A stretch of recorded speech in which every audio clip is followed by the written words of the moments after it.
Hello everyone, welcome to my channel Savitri Sunita blogs. ಯಾಕೋ ಗೊತ್ತಿಲ್ಲ, ಇವಾಗ ಭಾಳ ಬೇಗನೆ ಎಚ್ಚರ ಆಗುತ್ತೆ.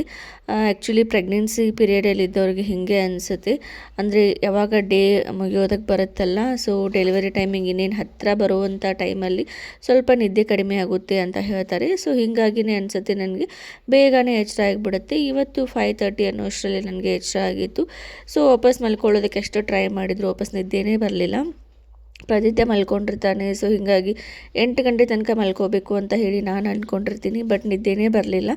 ಹಾಗೆ ಹೊರಗಡೆ ನೋಡಿದೆ, ಇನ್ನೂ ಒಂದು ಸ್ವಲ್ಪ ಕತ್ಲು ಇತ್ತು. ಸೊ ಹಾಗಾಗಿ ಮತ್ತೆ ವಾಪಸ್ ಮಲ್ಕೊಂಡೆ. ಆಮೇಲೆ 6:30ಗೆ ವಾಪಸ್ ಎದ್ದು ನೋಡಿದೆ. ಅಷ್ಟರಲ್ಲಿ ನಮ್ಮ ಅಜ್ಜಿ ಹೊರಗಡೆ ವಾಕ್ ಮಾಡತ್ತಿದ್ರು. ಸೊ ಬೆಳಕಾಗಿರ್ಬೋದು ಅಂತ ಅಂದ್ಕೊಂಡು ನಾನು ಹೊರಗಡೆ ಬಂದೆ. ನಾನು ಕ್ಯಾಮ್ರಾ ಸ್ಟ್ಯಾಂಡ್ ಆನ್ ಮಾಡಿಟ್ಟಿರೋದು ನೋಡಿ ನಮ್ಮ ಅಜ್ಜಿ ಹಾಗೆ ಹನಿಕೆ ಹಾಕಿ ನೋಡಿದರು.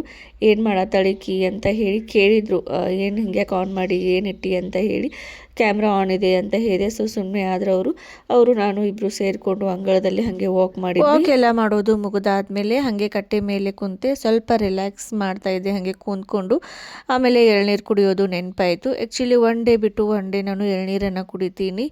ಸೊ ನೆನಪಾಯಿತು ಅಂತ ಹೇಳಿ ನಮ್ಮ ಕಾಕನ ಹತ್ರ ಹೋಗಿ ಒಂದು ಎಳ್ನೀರನ್ನು ಕಡಿಸ್ಕೊಂಡು ಬಂದು ಒಂದು ಎಳ್ನೀರನ್ನು ಕುಡಿತೆ. ಅದಾದಮೇಲೆ ಒಳಗೆ ಬರೋ ಅಷ್ಟರಲ್ಲಿ ಪ್ರದಿತ್ಯ ಮತ್ತು ಮಹೇಶ್ ಇಬ್ಬರು ಆಟ ಆಡತ್ತಿದ್ರು. ಅಪ್ಪ ಮಗ ಫುಲ್ ಜೋಶ್ಲಿ ಆಟ ಆಡತ್ತಿದ್ರು. ಆ್ಯಕ್ಚುಲಿ ಮಹೇಶ್ ಊರಿಗೆ ಬಂದಿದ್ದರು. ಅಂದರೆ ಇವಾಗ 2 ದಿನ ಸೂಟಿ ಇತ್ತು, ಆಮೇಲೆ ವ್ಯಾಲೆಂಟೈನ್ಸ್ ಡೇ ಬೇರೆ ಇತ್ತಲ್ಲ. ಸೊ ಹೀಗಾಗಿ ನನಗೂ ಭೇಟಾದಂಗೆ ಆಯಿತು ಅಂತ ಹೇಳಿ ಅವರು ರಜೆನ ಹಾಕ್ಕೊಂಡು ಊರಿಗೆ ಬಂದಿದ್ದರು. ಅವರು 2-3 ತಿಂಗಳಾಯಿತು ಊರಿಗೇ ಬಂದಿರಲಿಲ್ಲ. ನನಗೂ ಅವ್ರಿಗೂ ಒಂದು 2 ಮಂತ್ಸ್ ಆಯಿತು ಭೇಟಿನೇ ಆಗಿರಲಿಲ್ಲ. ಸೊ ನಾನೇ ಹಠ ಮಾಡ್ತಿದ್ದೆ, ಯಾವಾಗ ಊರಿಗೆ ಬರ್ತೀರಿ ಅಂತ ಹೇಳಿ. ಸೊ ಹೀಗಾಗಿ ನಾನು ಸುಮ್ಮನೆ ಜಗ ಆಡ್ತೀನಿ, ಸಿಟ್ಟು ಮಾಡ್ಕೋತೀನಿ ಅಂತ ಹೇಳಿ ಊರಿಗೆ ಬಂದರು.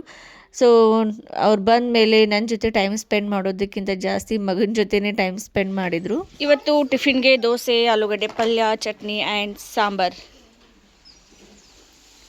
ಬರೀ ಟಿಫಿನ್ ಮಾಡೋಣ. ಒಂದು ಸ್ವಲ್ಪ ಸಂಡಿಗೆನ ಹಾಕಿದರು ಮನೆಯಲ್ಲಿ. ಯಾಕಂತಂದರೆ ಇನ್ನು ಸದ್ಯದಲ್ಲಿ ನಮ್ಮ ಮನೆ ದೇವರ ಜಾತ್ರೆ ಬರೋದಿದೆ. ಸೊ ಹೀಗಾಗಿ ನೈವೇದ್ಯಕ್ಕೆ ಅಂತ ಹೇಳಿ ಒಂದು ಸ್ವಲ್ಪ ಸಂಡಿಗೆನ ಹಾಕಿದರು. ಆ್ಯಕ್ಚುಲಿ ಲಾಸ್ಟ್ ಇಯರ್ ಹಾಕಿದ್ದು ಸಂಡಿಗೆ ಭಾಳ ಇದು ಮನೆಯಲ್ಲಿ. ಅಂದರೆ ಲಾಸ್ಟ್ ಇಯರ್ ನಮ್ಮ ಮನೆಯಲ್ಲಿ ಒಂದು ಮದುವೆ ಕಾರ್ಯ ಆಯ್ತಲ್ಲ. ಸೊ ಹೀಗಾಗಿ ಜಾಸ್ತಿನೇ ಸಂಡಿಗೆ ಹಾಕಿದರು. ಹೀಗಾಗಿ ಜಾಸ್ತಿ ಇದ್ದು ದೇವರ ನೈವೇದ್ಯಕ್ಕೆ ಅಂತ ಹೇಳಿ ಒಂದು ಸ್ವಲ್ಪ ಸಂಡಿಗೆನ ಹಾಕ್ಕೊಂಡ್ವಿ. ಆಮೇಲೆ ಈವ್ನಿಂಗ್ ಟೈಮಲ್ಲಿ 3 ಜನ ಹೊರಗಡೆ ಹೋದ್ವಿ. ಪ್ರದಿತ್ಯನಿಗೆ ಸ್ವಲ್ಪ ಸುತ್ತಾಡಿಸ್ಬೇಕಾಗಿತ್ತು ಹೊರಗಡೆ. ಸೊ ಹೀಗಾಗಿ ಮಹೇಶ್ ಇದ್ದವರು ನಾನು ಪ್ರದಿತ್ಯನೂ ಸುತ್ತಾಡ್ಸ್ಕೊಂಡು ಬರ್ತೀನಿ ಅಂತ ಅಂದರು. ಸೊ ನಾನು ಎಲ್ಲೂ ಹೊರಗಡೆ ಹೋಗಿರಲಿಲ್ಲಲ್ಲ. ಸೊ ನಾನು ರೆಡಿಯಾಗಿ ಅವ್ರ ಜೊತೆ ಹೋದೆ. ಆ್ಯಕ್ಚುಲಿ ಭಾಳ ದಿನ ಆಯಿತು ಎಲ್ಲಿ ಹೊರಗಡೆನೇ ಹೋಗಿರಲಿಲ್ಲ. ಸೊ ಹೀಗಾಗಿ 3 ಜನ ಹೊರಗಡೆ ಹೋದ್ವಿ. ಆಮೇಲೆ ಹಾಗೆ ಬೇಳೆ ತೊಗೊಂಡಿದ್ವಿ. ಮಹೇಶ್ ನನಗೆ ಬೇಳೆ ತಿನ್ನಿಸಿದ್ರು. ಬಟ್ ನಾ ಈರುಳ್ಳಿ ತಿನ್ನಲ್ಲ. ನನಗೆ ಈರುಳ್ಳಿ ತಿನ್ನಿಸಿದಕ್ಕೆ ಸಿಟ್ಟು ಬಂದು ಬೈದ್ಬಿಟ್ಟೆ ಅವ್ರನ್ನ. ಸೊ ಅವ್ರ ಪ್ರೀತಿಯಿಂದ ತಿನ್ನಿಸಿದಕ್ಕೂ ಅವ್ರನ್ನ ವಾಪಸ್ ಬೈದೆ. ಅದೊಂದು ಬೇಜಾರಾಯ್ತು ನನಗೇನೆ. ವ್ಯಾಲೆಂಟೈನ್ಸ್ ಡೇ ಸೆಲೆಬ್ರೇಷನ್ ಮಾಡೋದು ಆ ಥರ ಎಲ್ಲ ಮಹೇಶ್ಗೆ ಇಷ್ಟ ಆಗಲ್ಲ. ಸೊ ಇವಾಗ ನಾವು ಎಲ್ಲ ಸೆಲೆಬ್ರೇಷನ್ ಮಾಡೋದನ್ನು ಬಿಟ್ಬಿಟ್ಟಿದ್ದೀವಿ. ಏನು ಸೆಲೆಬ್ರೇಷನ್ ಮಾಡೋದಕ್ಕೆ ಹೋಗಲ್ಲ. ಆಮೇಲೆ ಏನಾದರೂ ಈ ಥರ ಸ್ಪೆಷಲ್ ಡೇ ಇದ್ದಾಗ, ಒಕೇಶನ್ ಇದ್ದಾಗ ಸುಮ್ಮನೆ ಹೊರಗಡೆ ಹೋಗಿ ಸುತ್ತಾಡಿಕೊಂಡು ಏನಾದ್ರು ತಿಂದ್ಕೊಂಡು ಬರ್ತೀವಿ ಅಷ್ಟೇ. ಬಟ್ ಸೆಲೆಬ್ರೇಷನ್ ಎಲ್ಲ ಮಾಡೋದಕ್ಕೆ ಹೋಗಲ್ಲ. ಆಮೇಲೆ ಅಲ್ಲಿ ಏನೋ ಡೆಕೋರೇಷನ್ ಮಾಡಿದರು, ಬಲೂನ್ ಎಲ್ಲ ಹಾಕಿ ಡೆಕೋರೇಷನ್ ಮಾಡಿದರು. ವ್ಯಾಲೆಂಟೈನ್ಸ್ ಡೇ ಇತ್ತು ಅಂತ ಹೇಳಿ. ಸೊ ಪ್ರದಿತ್ಯನಿಗೆ ಅಲ್ಲಿ ಬಲೂನ್ ನೋಡಿ ಬಲೂನ್ ಬೇಕಾಯಿತು. ಹಠ ಮಾಡ್ತಿದ್ದ ಬಲೂನ್ ತೆಗೆದುಕೊಡ್ರಿ ಅಂತ ಹೇಳಿ. ನಾವು ವಾಪಸ್ ಹೋಗಬೇಕಾದ್ರೆ ತೊಗೊಂಡು ಹೋಗೋಣ ಅಂತ ಹೇಳಿದ್ರೂ ಕೇಳಿಲ್ಲ. ಬಟ್ ಅವನು ಹಠ ಮಾಡ್ತಿದ್ದ ಅವೇ ಬಲೂನ್ಸ್ ಬೇಕು ಅಂತ ಹೇಳಿ. ಸೊ ಹೀಗಾಗಿ ಅವರೇ ಶಾಪ್ ಅವರು ಡೆಕೋರೇಷನ್ ಮಾಡಿರುವಂಥ ಬಲೂನನ್ನೇ ತೆಗೆದು ಅವನಿಗೆ ಕೊಟ್ಟರು. ಸೊ ಫುಲ್ ಖುಷಿಯಾಗಿಬಿಟ್ಟ ಅವನಂತೂ.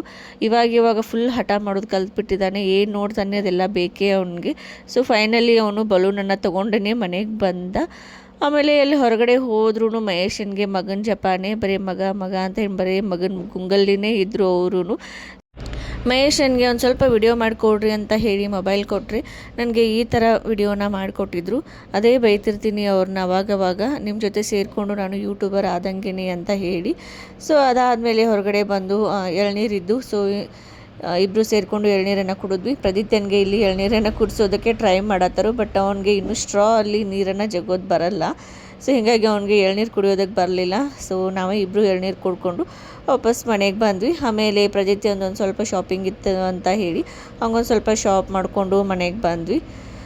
ಸೊ ಮನೆಗೆ ಬಂದಮೇಲೆ ಪ್ರಜಿತ್ ತನ್ನ ಕಾರ್ಬಾರನ್ನು ಸ್ಟಾರ್ಟ್ ಮಾಡ್ಕೊಂಡ. ಇವಾಗ ಅವನಿಗೆ ಮಣ್ಣಲ್ಲಿ ಆಡೋದಂದರೆ ತುಂಬಾ ಇಷ್ಟ. ಸೊ ಹೀಗಾಗಿ ಬಂದ ತಕ್ಷಣ ಮಣ್ಣಲ್ಲಿ ಆಟ ಆಡ್ಕೊಂಡು ನಿಂತಿದ್ದಾನೆ. ಅವನು ನಿಹಾಲ್ ಇಬ್ಬರು ಸೇರಿಕೊಂಡ್ರೆ ಬರೀ ಮಣ್ಣಲ್ಲಿನೇ ಆಟ ಆಡ್ತಾರೆ. ಸೊ ನಿಹಾಲ್ ನೋಡಿ ಕಲ್ತಿದ್ದಾನೆ ಇದನ್ನೆಲ್ಲ, ಅವನು ಮಣ್ಣಲ್ಲಿ ಆಟ ಆಡೋದು. ಸೊ ಇದಾಗಿತ್ತು ನನ್ನ ಒಂದು vlog. Thank you so much for watching my YouTube channel.